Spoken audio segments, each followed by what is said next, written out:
Конечно, шетањето покрај Отиња во Штип ќе биде безбедно. Започна поставувањето на заштитната ограда од Соборниот храм Свети Никола до Трговскиот центар. Убав проект кој што ќе значи и поголема безбедност за граѓаните на општина Штип, пред се и за повозрастните, но и за најмладите, дечињата кои што рекреираат и шетаат покрај реката Отиња. Овој проект ќе биде завршен во наредниот период.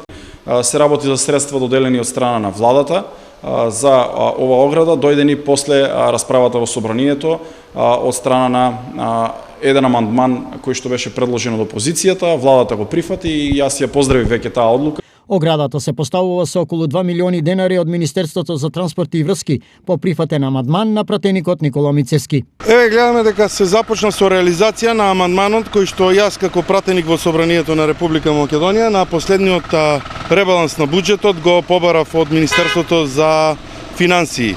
Се работи за заштитна ограда која што е планирана почетно иницијално да биде од црквата Свети Никола до Трговскиот центар. Тоа е заштитна ограда на тротоарите на река Отиња. Се надевам дека почетокот на реализацијата на овој проект ќе допринесе да општина Штип продолжи во наредниот период со целосна реализација на овој проект. Кеот на Отиња досега не беше обезбеден никако, па поставувањето на оградата и тоа на место каде досега било ризично за граѓаните е добар потек. Добро ќе биде, дечки.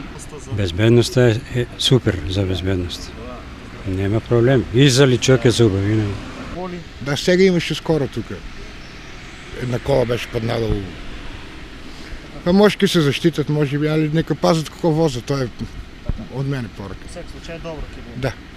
И сега ако биде и од другата страна, ќе биде уште по.